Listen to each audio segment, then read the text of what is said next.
व्रत पर उत्सव अंक में आखा तीज अर्थात अक्षय तृतीया का अध्यात्म दर्शन वैशाख मास के शुक्ल पक्ष की तृतीया। भारतवर्ष संस्कृति प्रधान देश है। हिंदू संस्कृति में व्रत और त्योहारों का विशेष महत्व है। व्रत और त्योहार नई प्रेरणा एवं स्फूर्ति का संवहन करते हैं। इससे मानवीय मूल्यों की वृद्धि बनी रहती है और संस्कृति का निरंतर परिपोषण तथा संरक्षण होता रहता है। भारतीय मनीषियों ने व्रत पर्व का आयोजन करके व्यक्ति और समाज को पथभ्रष्ट होने से बचाया है। भारतीय काल गणना के अनुसार 4 स्वयं सिद्ध अभिजित मुहूर्त हैं।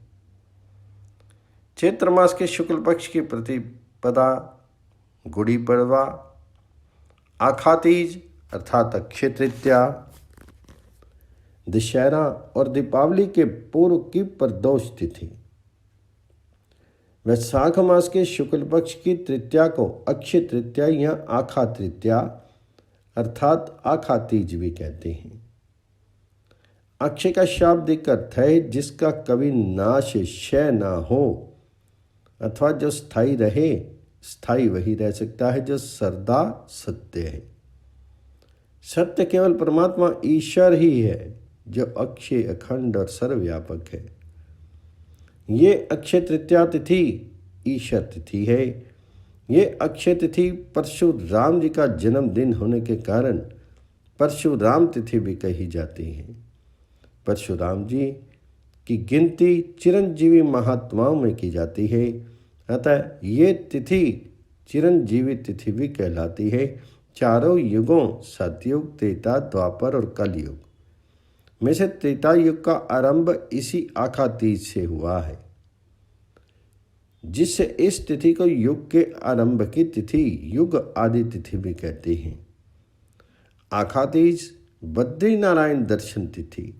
इस तिथि को चारों धामों में से उल्लेखनीय एक धाम भगवान श्री बद्री नारायण के पट खुलते हैं। दर्शनार्थियों एवं भक्तों की अपार भीड़ रहती है।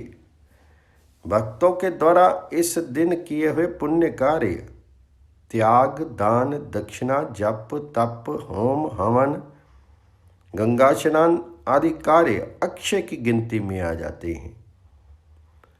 भगवान भक्तों का प्रसाद प्रेम से ग्रहण करते हैं। अक्षय तृतीया को ही वृंदावन में श्री बिहारी जी के चरणों के दर्शन वर्ष में एक बार होते हैं। देश के कोने कोने से श्रद्धालु भक्तजन चरण दर्शन के लिए वृंदावन पधारते हैं। आत्म विश्लेषण तथा आत्म निरीक्षण तिथि। ये दिन हमें स्वयं को टटोलने के लिए आत्म अन्वेषण, आत्म निवेदन, आत्म विवेचन और अवलोकन की प्रेरणा देने वाला है। ये दिन निज मनो मुकरो सुधारी का दिन है। क्षय के कार्यों में स्थान पर अक्षय कार्य करने का दिन है। इस दिन हमें देखना समझना होगा कि भौतिक रूप से दिखाई देने वाला ये स्थूल शरीर संसार और संसार की समस्त वस्तुएं क्षय धर्मा हैं, अक्षय धर्मा नहीं है। क्षय धर्मा वस्तुएं असद भावना, असद विचार, अहंकार, स्वार्थ, काम, क्रोध तथा लोभ पैदा करती हैं, जिन्हें भगवान श्री कृष्ण ने गीता में आश्रय वृत्ति कहा है। जबकि अक्षय धर्मा सकारात्मक चिंतन मनन हमें देवी संपदा की ओर ले जाता है। इससे हम त्याग, परोपकार, मैत्री, करुणा और प्रेम पाकर के परम शांति पाते हैं, अर्थात हमें दिव्य गुणों की प्राप्ति होती है। इस दृष्टि से ये तिथि हमें जीवन मूल्यों का वर्ण करने का संदेश देती है। सत्यम में जयते की ओर अग्रसर करती है। सामाजिक पर्व। आखा तीज का दिन सामाजिक पर्व का दिन है। इस दिन कोई दूसरा मुहूर्त न देख करके स्वयं सिद्ध अभिजित शुभ मुहूर्त के कारण विवाह सब आदि मांगलिक कार्य संपन्न किए जाते हैं। अक्षय ग्रंथ गीता। गीता स्वयं एक अक्षय अमरनिधि ग्रंथ है, जिसका पठन पाठन मनन एवं स्वाध्याय करके हम जीवन की पूर्णता को पा सकते हैं, जीवन की सार्थकता को समझ सकते हैं और अक्षय तत्व को प्राप्त कर सकते हैं। अक्षय तिथि के समान हमारा संकल्प दृढ़, श्रद्धापूर्ण और हमारी निष्ठा अटूट होनी चाहिए, तभी हमें व्रत उपवास का समग्र आध्यात्मिक फल प्राप्त हो सकता है। नवान्न का पर्व है अक्षय तृतीया। भारतीय लोक मानस सदैव से ऋतु पर्व मनाता रहा है। हर ऋतु के परिवर्तन को मंगल भाव के साथ मनाने के लिए व्रत, पर्व और त्योहारों की एक श्रृंखला लोक जीवन को निरंतर आबद्ध किए हुए है। इसी श्रृंखला में अक्षय तृतीया का पर्व बसंत और ग्रीष्म के संधि काल का महोत्सव है। वैशाख मास के शुक्ल पक्ष की तृतीया को मनाया जाने वाला ये व्रत पर्व लोक में बहुश्रुत और बहुमान्य है।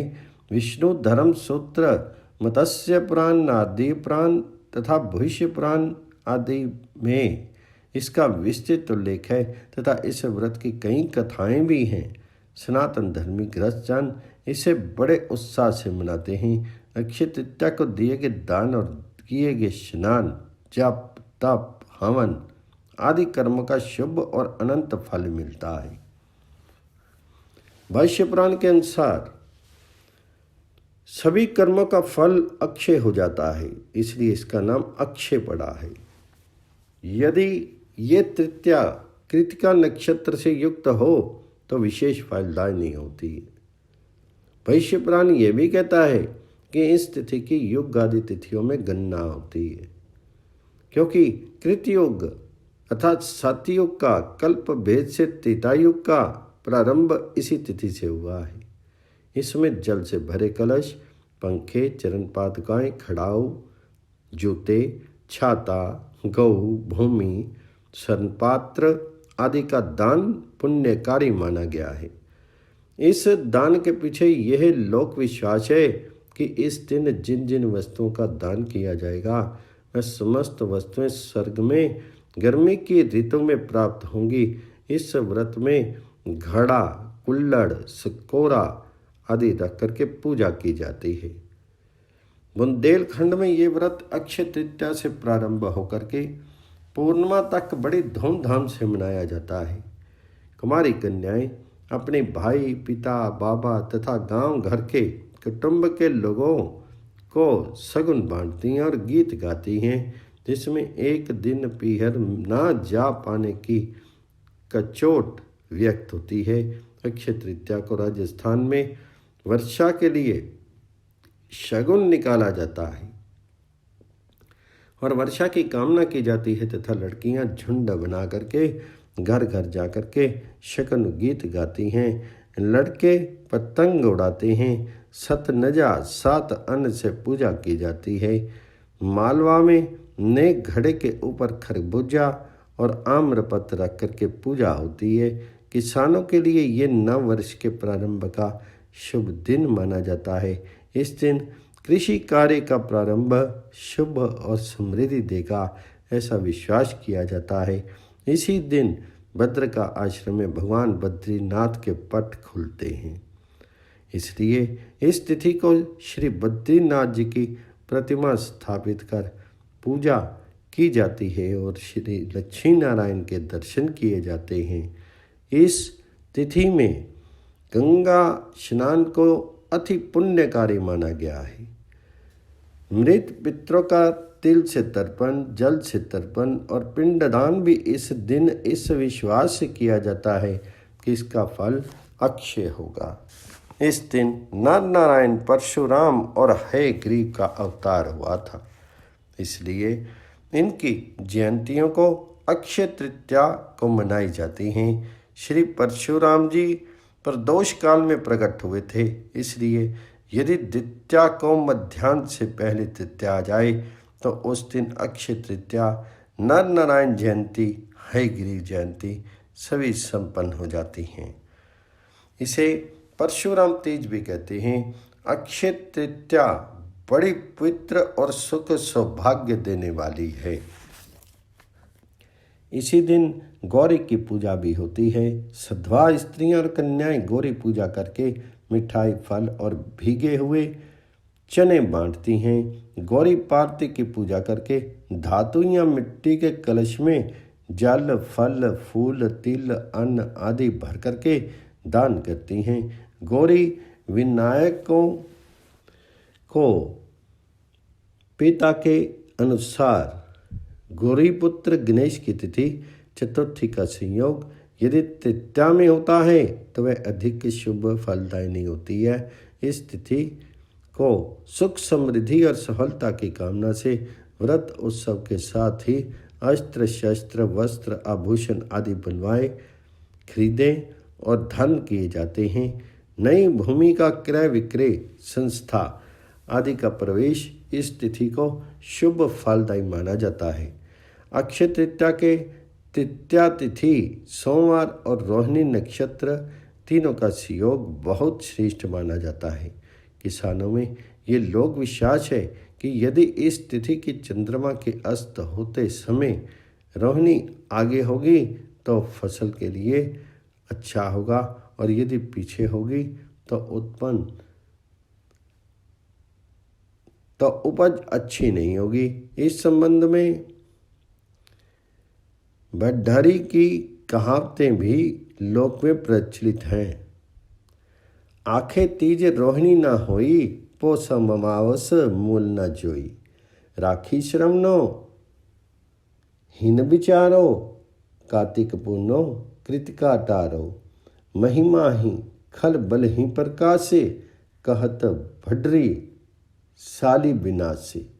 अर्थात वैशाख की अक्षय तृतीया को यदि रोहिणी ना हो, पौष की अमावस्या को मूल ना हो, रक्षाबंधन के दिन श्रवण और कार्तिक की पूर्णिमा को कृतिका ना हो तो पृथ्वी पर दुष्टों का बल बढ़ेगा और उस साल धान की उपज नहीं होगी।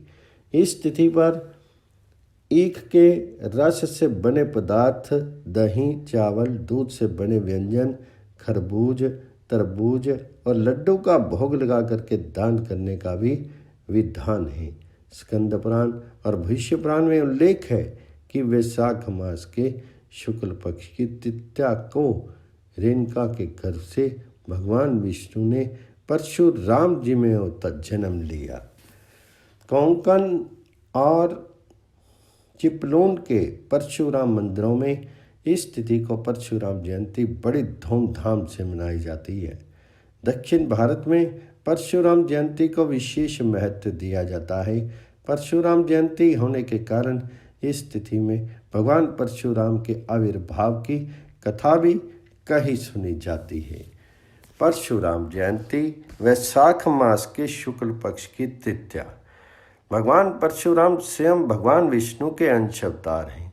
इनकी गणना 10 अवतारों में होती है। वैशाख मास के शुक्ल पक्ष की तृतीया तिथि को पुनर्वसु नक्षत्र में रात्रि के प्रथम पहर में उच्च के 6 ग्रहों से युक्त मिथुन राशि पर राहु के स्थित रहते माता रेणुका के गर्भ से भगवान परशुराम का प्रादुर्भाव हुआ। इस प्रकार अक्षय तृतीया को भगवान परशुराम का जन्म माना जाता है। इस तिथि को प्रदोष व्यापनी रूप में ग्रहण करना चाहिए, क्योंकि भगवान परशुराम का प्राकट्य काल प्रदोष काल ही है। भगवान परशुराम महर्षि जमदग्नि के पुत्र थे। पुत्र उत्पत्ति के निमित्त इनकी माता तथा विश्वामित्र जी की माता को प्रसाद मिला था, जो देववशात आपस में बदल गया था। इससे रेणुका पुत्र परशुराम जी ब्राह्मण होते हुए भी क्षत्रिय स्वभाव के थे, जबकि विश्वामित्र जी क्षत्रिय कुल उत्पन्न होकर भी ब्रह्म ऋषि हो गए। जिस समय इनका अवतार हुआ था, उस समय पृथ्वी पर दुष्ट क्षत्रिय राजाओं का बाहुल्य हो गया था। उन्हीं में से एक सहस्त्रार्जुन ने इनके पिता जमदग्नि का वध कर दिया था, जिससे क्रुद्ध होकर के इन्होंने 21 बार पृथ्वी को दुष्ट क्षत्रिय राजाओं से मुक्त किया। भगवान शिव के दिए अमोघ परशु फरसे को धारण करने के कारण इनका नाम परशुराम पड़ा। व्रत विधान: व्रत के दिन व्रती नित्य कर्म से निवृत्त होकर के प्रातः स्नान करके सूर्य अस्त तक मौन रहे और सायंकाल में पुनः स्नान करके भगवान परशुराम की मूर्ति का षोडशोपचार पूजन करे तथा निम्न मंत्र से अर्घ्य दे। रात्रि जागरण करके इस व्रत में श्री राम मंत्र का जप करना चाहिए। जमदग्नि सुतो वीर क्षत्रियांतका प्रभु गृहान अर्ध्यम्यादतम कृपया परमेश्वर। व्रत पर उत्सव अंक में श्री सीता नवमी व्रत एवं पूजन विधि। वैशाख मास की शुक्ल पक्ष की नवमी। हिंदू समाज में जिस प्रकार श्री रामनवमी का महात्म है, उसी प्रकार जानकी नवमी का भी है। जिस प्रकार अष्टमी तिथि भक्ति राधा तथा भगवान श्री कृष्ण के आविर्भाव से संबंध है, उसी प्रकार नवमी तिथि भगवती सीता तथा भगवान श्री राम के आविर्भाव की तिथि होने से परम आदरणीय है। भक्ति राधा का आविर्भाव भाद्रपद शुक्ल पक्ष की अष्टमी और भगवान श्री कृष्ण का आविर्भाव भाद्रपद कृष्ण पक्ष की अष्टमी को अर्थात दो विभिन्न अष्टमी तिथियों में हुआ। उसी प्रकार भक्ति सीता का आविर्भाव वैशाख मास के शुक्ल पक्ष की नवमी और भगवान श्री राम का आविर्भाव चैत्र मास की शुक्ल पक्ष की नवमी को अर्थात दो विभिन्न नवमी तिथियों में हुआ। हिंदू मात्र के परम आराध्य श्री सीताराम तथा श्री राधा कृष्ण से संबंध आविर्भाव के ये दिवस अति पावन एवं महत्वपूर्ण हैं। इन आविर्भाव दिवसों पर संयम पूर्वक व्रत करने वालों को भक्ति मुक्ति की सहज प्राप्ति हो जाती है। श्री जानकी नवमी के पावन पर्वत पर जो व्रत रखता है तथा भगवान श्री रामचंद्र जी सहित भक्ति श्री सीता जी का अपनी शक्ति के अनुसार भक्ति भावपूर्वक विधि विधान से स उत्साह पूजन वंदन करता है, उसे पृथ्वी दान का फल, महाषोडश दान का फल, अखिल तीर्थ भ्रमण का फल और सर्वभूत दया का फल अनायास ही मिल जाता है। भक्ति सीता की प्रसन्नता समस्त मंगलों का मूल है, सर्वथा आचरणीय है। वैशाख मास की शुक्ल पक्ष की नवमी को, जबकि पुख्य नक्षत्र था, मंगल के दिन संतान प्राप्ति की कामना से यज्ञ की भूमि तैयार करने के लिए राजा जनक हल से भूमि जोत रहे थे, उसी समय पृथ्वी से उक्त देवी का प्राकट्य हुआ। ज्योति ही भूमि को तथा हल की नोक को भी सीता कहते हैं। अतः प्रादुर्भूता भगवती विश्व में सीता के नाम से विख्यात हुई। इसी नवमी की पावन तिथि को भगवती सीता का प्राकट्य उत्सव मनाया जाता है। अष्टमी तिथि को ही नित्य कर्मों से निवृत्त होकर के शुद्ध भूमि पर सुंदर मंडप बनावें, जो तोरण आदि से सम अलंकृत हो। मंडप के मध्य में सुंदर चकोर वेदिका पर परिकरों सहित भगवती सीता एवं भगवान श्री राम की स्थापना करनी चाहिए। पूजन के लिए स्वर्ण, रजत, ताम्र, पीतल, काठ एवं मिट्टी, इनमें से यथासमर्थ किसी एक वस्तु से बनी हुई प्रतिमा की स्थापना की जा सकती है। मूर्ति के अभाव में चित्रपट से भी काम लिया जा सकता है। जो भक्त मानसिक पूजा करते हैं, उनकी तो पूजन सामग्री एवं आराध्य सभी भाव में हो जाते हैं। भगवती सीता एवं भगवान श्री राम की प्रतिमा के साथ साथ पूजन के लिए राजा जनक, माता सुनैना, कुल पुरोहित शतानंद जी, हल और माता पृथ्वी की भी प्रतिमाएं स्थापित करनी चाहिए। नवमी के दिन नित्य कर्म से निवृत्त होकर के श्री जानकी राम का संकल्प पूर्वक पूजन करना चाहिए। सर्वप्रथम षोडशोपचार गंध पुष्प धूप दीप नैवेद्य से श्री गणेश जी और भगवती पार्वती का पूजन करना चाहिए। फिर मंडप के पास ही अष्टदल कमल पर विधि पूर्वक कलश की स्थापना करनी चाहिए। यदि मंडप में प्राण प्रतिष्ठित विग्रह ना हो तब मंडप में प्रस्थापित प्रतिमा या चित्र में प्राण प्रतिष्ठा करनी चाहिए। तत् उपासक को प्रतिमा के कपोलों का स्पर्श करना चाहिए तथा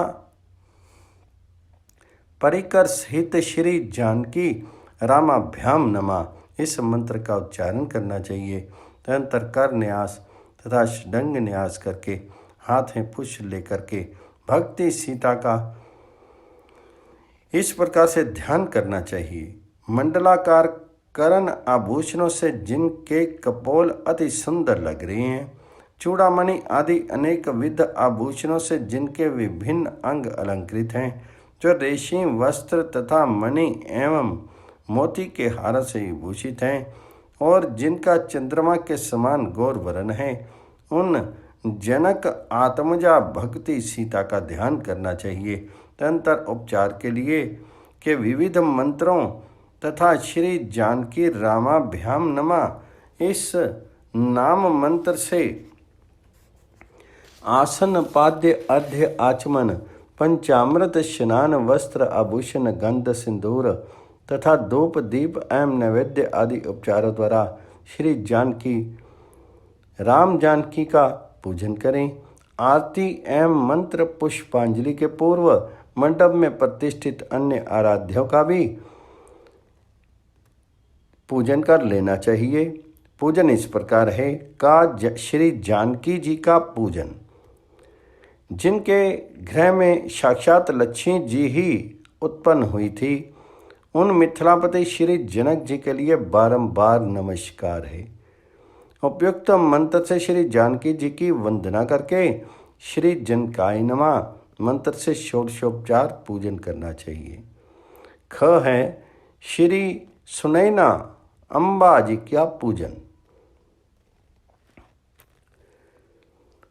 अम्बा आप श्री सीता जी की माता तथा महाराज जनक की पटरानी हैं। मेरे द्वारा की हुई इस पूजा को ग्रहण करें। महामती आपको प्रणाम है। उपयुक्त मंत्र से श्री सुनैना जी की वंदना करके श्री सुनैनाम्बाय नमः मंत्र से पंचोपचार पूजन करना चाहिए। ग श्री शतानंद जी का पूजन। शतानंद जी आप सभी विद्याओं के आगार विद्वत शिरोमणि एवं श्री जनक जी के पुरोहित हैं। आपको नमस्कार है। उपयुक्त मंत्र से शतानंद जी की वंदना करके श्री शतानंदाय नमः मंत्र से पंचोपचार पूर्वक पूजन करें। श्री हल का पूजन। हे हल, पृथ्वी को जोतने समय तुमने सीता को प्रकट किया है एवं संपूर्ण विश्व का तुम्हारे द्वारा पोषण होता है। तुम्हें नमस्कार है। उपयुक्त मंत्र से श्री हल की वंदना करके श्री हलाय नमः मंत्र से पंचोपचार पूजन करें। श्री पृथ्वी देवी का पूजन। पृथ्वी माता, ये संपूर्ण चराचर जगत आपसे ही उत्पन्न हुआ है। आप ही मुनियों को भी मोहित करने वाली महामाया है। ये सभी लोक आपके अधीन हैं। आप पराशक्ति हैं एवं श्री सीता जी आपको परम प्रिय हैं। आप देवों के लिए भी वंदनीय हैं। सुभगे मैं आपको नमस्कार करता हूँ। उपयुक्त मंत्र से श्री पृथ्वी देवी की वंदना करके श्री सुभगाय नमः मंत्र से पूजन करना चाहिए, जिसका भाव है, हे देवी, कदली के गर्भ से उत्पन्न हुए कपूर को प्रज्वलित करके मैं आपकी आरती कर रहा हूँ। आप इसे देखें तथा मुझे वर प्रदान करें।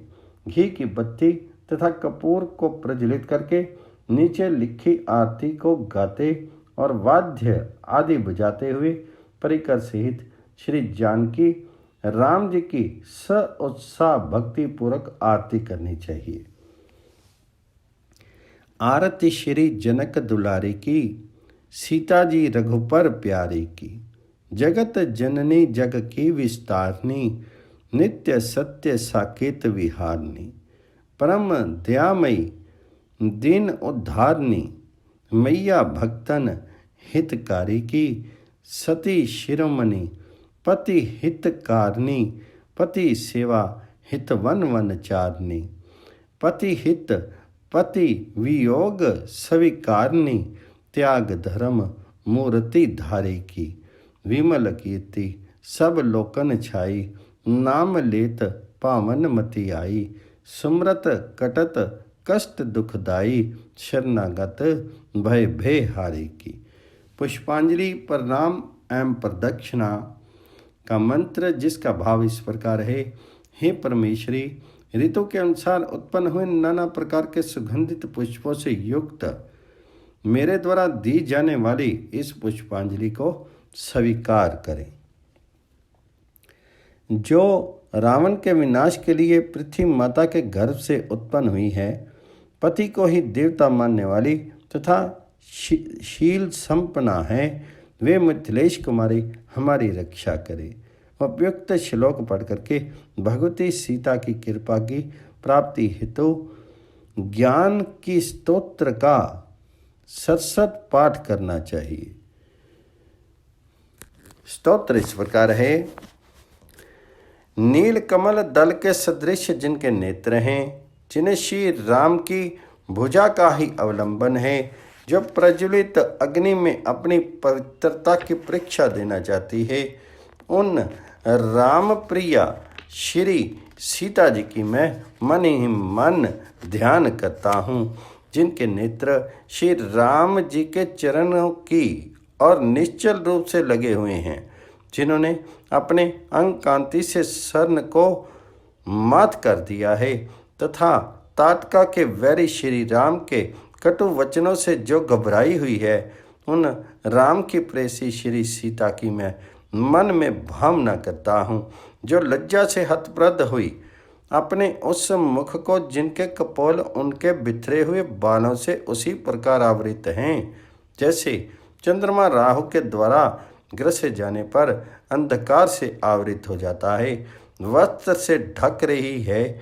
उन राम पत्नी सीता की मैं मन में भावना करता हूँ, जो मन ही मन ये कहते हुए कि यदि मैंने श्री रघुनाथ जी के अतिरिक्त किसी और को अपने शीर वाणी अथवा मन में कभी स्थान दिया हो, तो हे अग्नि मेरे शीर को जला दो। अग्नि में प्रवेश कर गई उस राम की प्राण प्रिया सीता की मैं मन में भावना करता हूँ। उत्तम विमानों में बैठे हुए इंद्र, रुद्र, कुबेर और वरुण द्वारा पुष्पवृष्टि के अनंतर जिनके चरणों की भली भांति स्तुति की गई है, उन श्री राम की प्यारी पत्नी श्री सीता जी की मैं मन से भावना करता हूँ। अग्नि शुद्धि के समय विमानों में बैठे हुए देवगण विष्ट चित्त से जिनकी ओर देख रहे थे और जो अपने तेज से 10 दिशाओं को आच्छादित कर रही थी, उन राम वल्लभा सीता की मैं मन से भावना करता हूँ। उपयुक्त स्तोत्र पढ़ करके भक्ति सीता एवं अन्य उपास्य देवी देवताओं की प्रदक्षिणा करके उन्हें प्रणाम करना चाहिए तथा भक्ति प्रदान करने के लिए उनसे प्रार्थना करनी चाहिए। तदुपरांत प्रसाद का वितरण करना चाहिए। दशमी के दिन पारण करके व्रत की संपन्नता करनी चाहिए। जो श्रद्धालु भक्त इस पुण्य व्रत के अवसर पर भगवान श्री राम की स्वर्ण रजत या कांस्य की बनी प्रतिमा अथवा अंकित पत्र का दान करता है या भूमि दान, गौ दान, अन्न दान आदि करता है, उसे परम पुण्य की प्राप्ति होती है। दशमी के दिन व्रत की पूर्णाहुति करके मंडप का विसर्जन करना चाहिए। इस प्रकार व्रत उत्सव करने वाले पर भगवती सीता तथा भगवान श्री राम सदा प्रसन्न रहते हैं।